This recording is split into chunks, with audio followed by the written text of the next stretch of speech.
Welcome to hello my guys, PCM learning standard 8 के चैनल। Chapter 1 crop production and management के part 1 के video में हमने प्लॉविंग, शोइंग, सीड ड्रिल्स,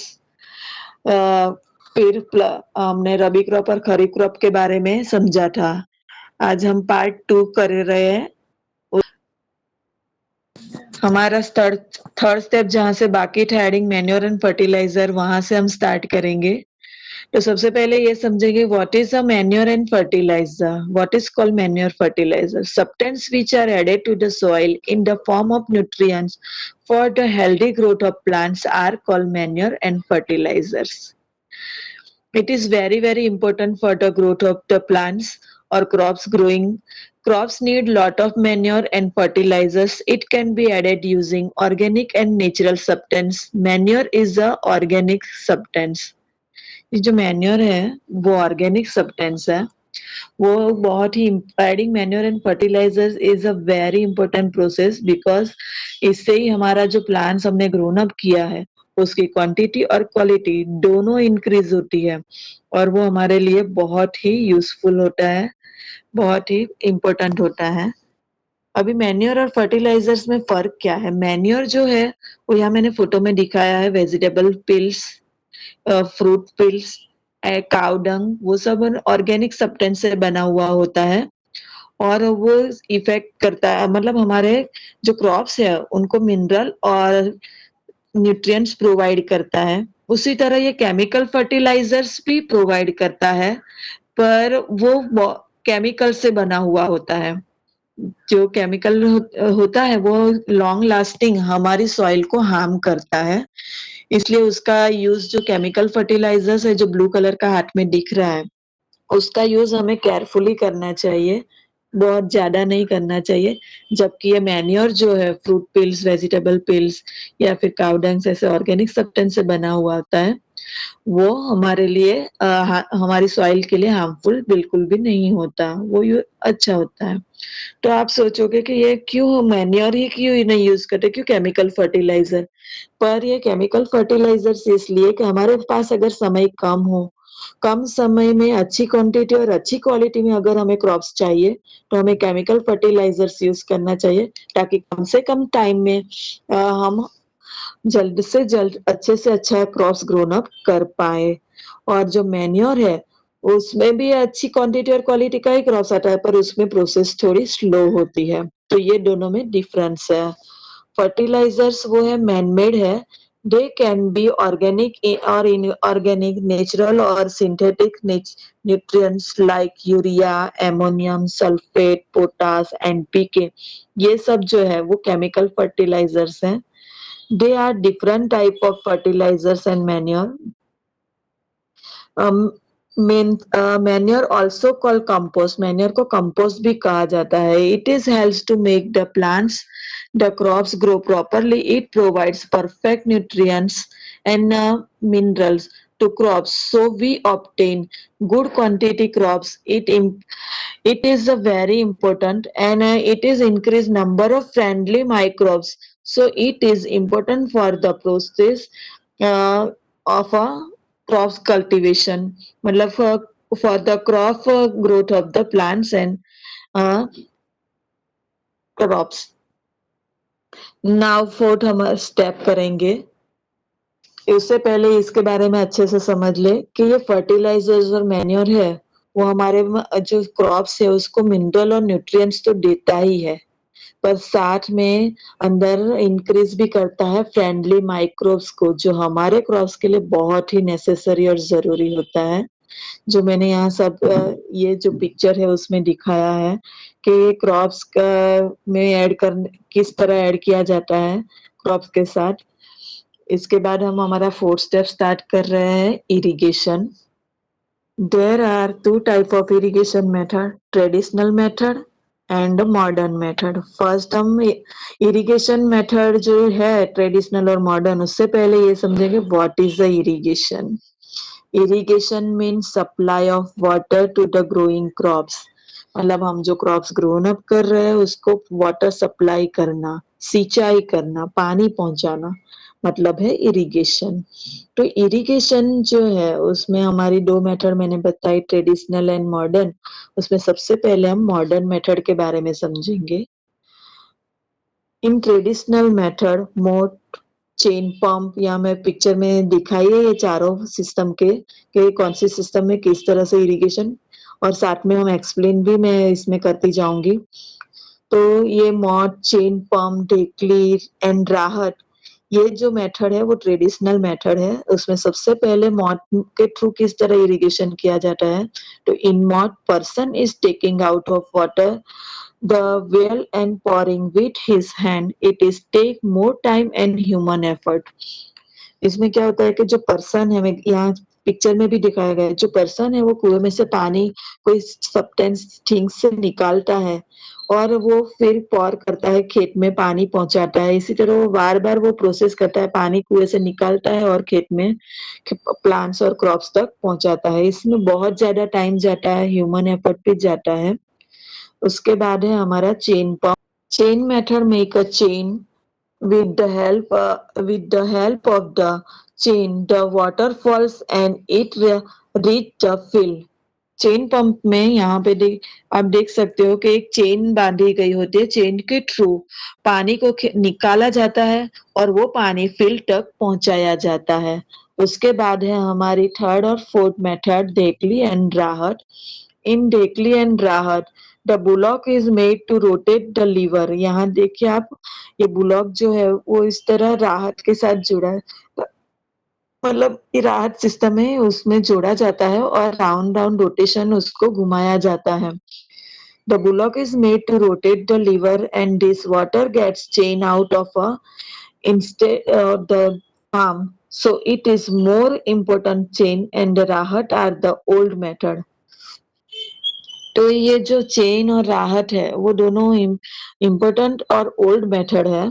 और इसमें सब हर एक ट्रेडिशनल मेथड में ह्यूमन एफर्ट और टाइमिंग जाता है, मतलब मोर टाइमिंग लेती है, ज्यादा से ज्यादा टाइम लेती है हर एक ह्यूमन।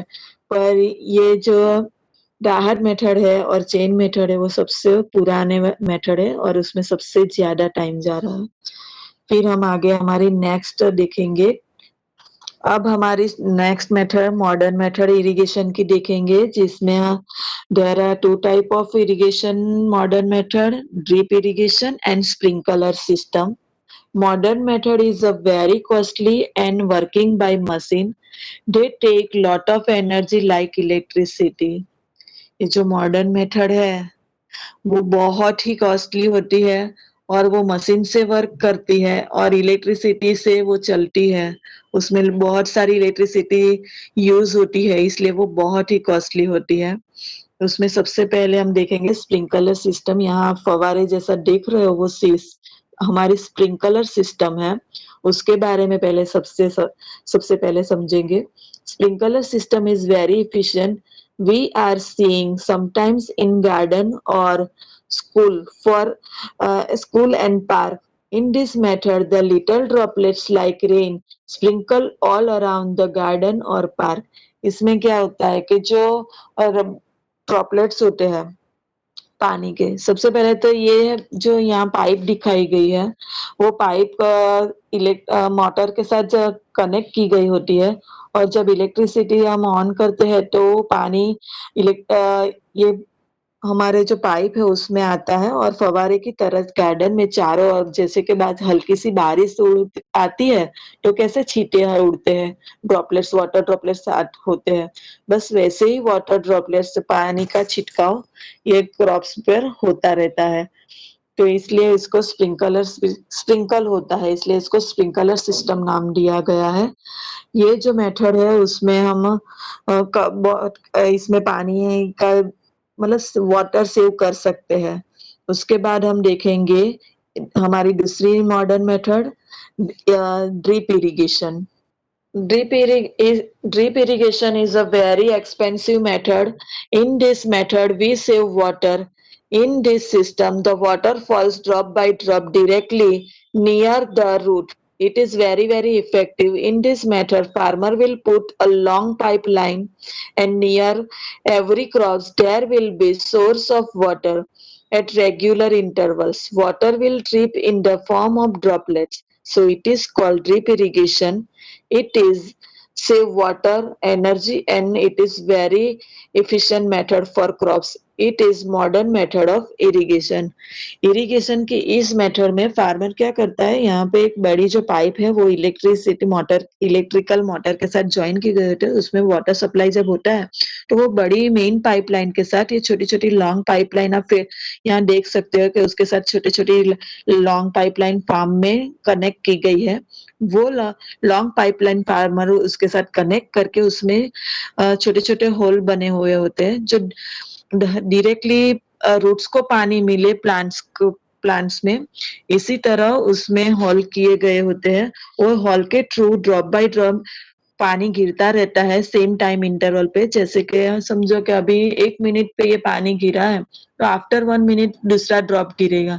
तो इसमें क्या होगा, डायरेक्टली रूट्स को पानी मिलने की वजह से पानी वेस्ट भी नहीं होता और ड्रॉप बाय ड्रॉप गिरने की वजह से भी ज़रा भी इसमें पानी वेस्ट नहीं होगा।